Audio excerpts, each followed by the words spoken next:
Hey guys, what is up and welcome to a new League of Legends video. Whenever a major rework happens to an item or just a brand new item comes out in general, it's always really fun to see which champions would this item benefit the most, or essentially which champions would be the most OP with this item. And today we'll be talking about the new and changed Guinsoos Rageblade. This item just recently gained huge popularity, just considered to be a very strong hybrid item that you get to power spike you in the mid game. And now that it got changed, well, I mean, is it still a good item? What champions would it still benefit the most? So right before we get into that, guys, this video will be made in collaboration with Pro Guys. I'm sure you know them by now, but if you don't, definitely check them out, especially since they have a cool new feature where you can talk to a high elo player almost at any single time and ask them questions. But with that out of the way, guys, let's first talk about the new Guinsoos Rageblade. Let's take a quick look at it and just check out the stats, the cost, and what abilities and effects it offers. The first thing to notice is that it does cost you 3,600 gold. Now that is fairly expensive, and it's definitely one of the more expensive items in League of Legends. But is the effects and the overall stats that it offers worth it? Well, the first thing to look at is the build path. It takes a blasting wand, a pickaxe, recurve bow, and just under 900 gold to finish off the item. So the build path is still relatively the same, except now you also throw in the recurve bow, which I have to say is a great addition because the recurve bow is a very good item, especially on the champions that you'd want to be building Guinsoos Rageblade to begin with, thanks to the attack speed and the on-hit damage. The blasting wand on a lot of the champions you'll be getting this item is still going to be feeling a little bit awkward, and I wish they changed that some way or somehow, but other than that, the build path is a little bit better, but it's still for the most part the same. It'll offer 35 attack damage and 50 ability power and give you the unique basic attacks will deal an additional 50 magic damage on hit. It's a shame that the on-hit damage is still at 15, which is the same amount that the recurve bow offers. Maybe that should have been increased to 20 or even 25, but I mean, it is 15. It still has a similar function, giving you increased attack speed, attack damage, and ability power for 5 seconds, which stacks up every time you essentially activate this item by auto attacking, which at 6 stacks will give you 48% attack speed, 18 attack damage, and 24 ability power. But on top of that, at 6 stacks you also get Guinsoos Rage, which is the new main thing about this item that makes it not too bad, which is pretty much the old Devourer in the jungle. Every other basic attack will trigger on-hit effects an additional time. On-hit effects, so things like Blade of the Rune King, things like maybe even Guinsoos Rageblade itself, things like a Vayne W, things like Irelia's True Damage, Fizz's W. But now that you have an idea on what this new Guinsoos Rageblade offers and the stats that it gives, how much it costs, let's talk about 5 champions that could be really good with this item. Now keep in mind the champions that list out are not in any particular order, and there are going to be a few honorable mentions at the end of the video. But the first one we'll be talking about is going to be Irelia. Now the reason Irelia is really good with this item is because she has one of the best on-hit basic spells in the game,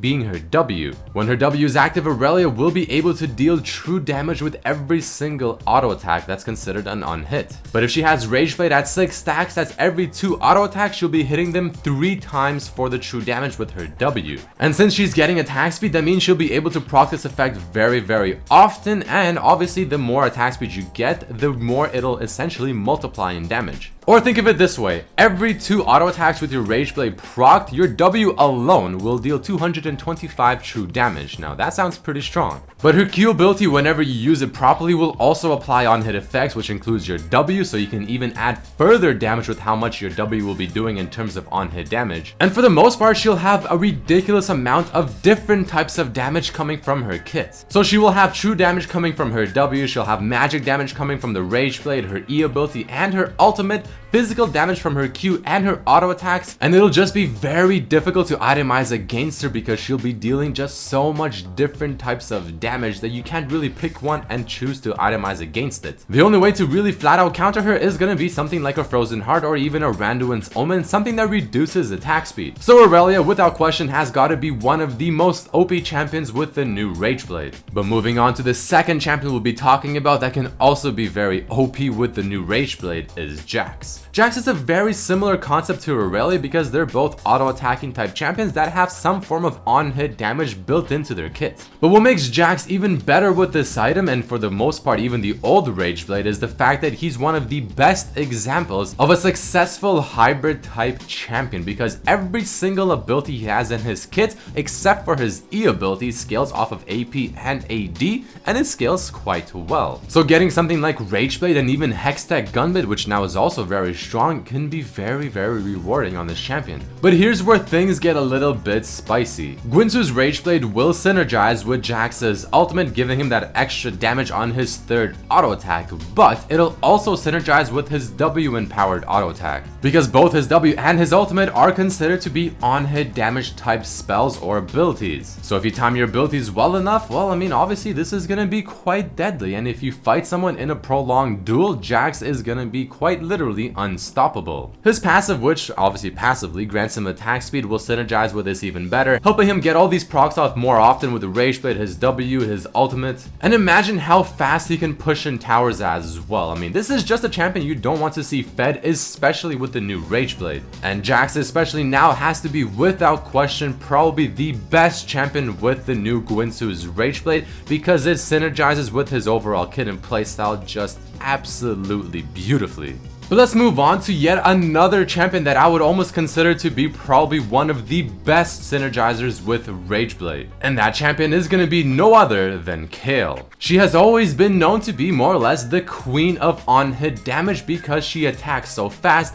Her kit is just revolved around building attack speed, and she's very scary when you build a lot of on-hit damage. But on top of that, she's also one of the first champions to just bring out the true hybrid attack speed type playstyle. So one of the things that the old Rageblade used to have that the new one does not is give you that little bit of AoE damage whenever you get it stacked up. Well, luckily for Cael, her E ability still offers that. So now she's able to add something to Rageblade that no one else can add, compared to before where almost everyone would be able to get it just because the item itself offered it. And in case you weren't 100% sure, the extra damage applied by Cael's E ability is also considered to be on-hit damage, so synergizes with Rageblade. Her passive still reduces armor and magic resistance whenever she uses basic attacks or reckoning, which even further synergizes with hybrid type items, and Rageblade of course being one of those. And just like Irelia, and especially just like Jax, this item synergizes exceptionally well on her because she is a hybrid type champion who also relies on auto attacks, has several things within her kit that synergizes with her items, and she finally can offer something unique to Rageblade, being that AoE wave clear that the item no longer provides. If she stacks it up, she'll be insanely strong when it comes to dueling, and if you get any other on-hit type items like maybe even a Hurricane or Blade of the Ruined King, well, you're gonna be very strong. But let's move into champion number 4, Mr. Tiltosaurus Rex, or aka Fizz. Now for the most part, Fizz is seen built as just full AP, full glass cannon type, just assassin-y kind of build. And even though he doesn't really have any AD ratios on his abilities, he's surprisingly effective with the item Rageblade. For him, you would go a bruiser type build, so you would get something like a Rageblade, maybe a Hextech Gunblade, Blade of the Ruined King, and especially a Gnasher's Tooth. All of these items are good on Fizz, and all of these items will synergize with how Rageblade works. But on top of this, he also has the percent on-hit damage from his W, which will work with his Rageblade item as well, which will be very strong, especially against tanks. It'll give him a lot of extra damage. The attack speed is going to be insanely well, and he'll just be very annoying to deal with. And then you have his ultimate on top of everything else. His ultimate, of course, amplifying the magic damage dealt to the target, and something like a Gnasher's, a Rageblade, his W, all being on-hit effects, well, that's going to add up a lot of damage. His Q, much like Irelia, also applies on-hit effects as well. He has 2 gap closers and a slow knockup from his ultimate, which will help him stick on his target and consistently deal that on-hit damage and just be very annoying. He's also surprisingly flexible because you can take this into the top lane, the mid lane, and even into the jungle. Build this Rageblade, build some on-hit effect items such as Gnasher's Tooth, like I said, or the new jungle item, and you will find success. This is definitely one of those builds you just gotta try out to believe it and understand it, but trust me, once you get the hang of it, this can be extremely deadly. And the final champion I'll be talking about in this video with you guys is going to be an ADC, Kogmaw. Whenever it comes to on-hit damage and just building raw attack speed, Kogmaw has always been the king of all marksman or ADC type champions. He was already quite strong with the old Rageblade, especially with the tank meta, but now with the new Rageblade, even though it is more expensive, if he's able to get it relatively quick, I will argue that it is potentially even stronger than the old Rageblade on him. He'll have the insane on-hit damage from his W, he'll have the on-hit damage from all of his other abilities, obviously the attack attack speed gained from his W will benefit this heavily. And for the most part, I feel like it should be fairly obvious as to why Kogmaw should be considered to be one of the better champions with the new Guinsoos Rageblade. But just before we end off this video, guys, there are 3 honorable mentions, and the first one being Kennen. Kennen is a great example of an assassin who's also very good when it comes to hybrid damage, but especially with Guinsoos Rageblade and somewhat of an AD focused, attack speed focused Kennen build, because it'll proc his W damage twice and it overall just kind of synergizes with his kit quite decently. Following Kennen, we also have Xin Zhao, who's a very traditional melee fighter, and everything he does is just all about on-hit damage, so he can also synergize with this item very well. He was also very strong with the old Guinsoos Rageblade, but the new one might be just as good, if not even better, whether you play him in the top lane or you go into the jungle and get that other jungle on-hit item on top of everything else. And the final honorable mention champion that we will be talking about is Master Yi, another one that I'm sure you're not too surprised to be hearing about. Very similar to Irelia, he's also been an on-hit damage type champion mainly because of his Z ability. But other than that, guys, I mean, there you have it. There's a nice little list of champions that I personally think are going to be very strong with the new Guinsoos Rageblade. A very interesting kind of turn on this item, now obviously giving you on-hit extra damage, kind of like the old jungle item used to. Hybrid champions have always been very fun to play and they've always been extremely powerful, so this is going to be a very interesting topic and I hope you guys did enjoy it and maybe go and try some of these out for yourself. But either way, guys, if you did enjoy this video, make sure to hit that like button, share this with your friends, subscribe if you haven't, and I hope to see you for the next video as well. Peace.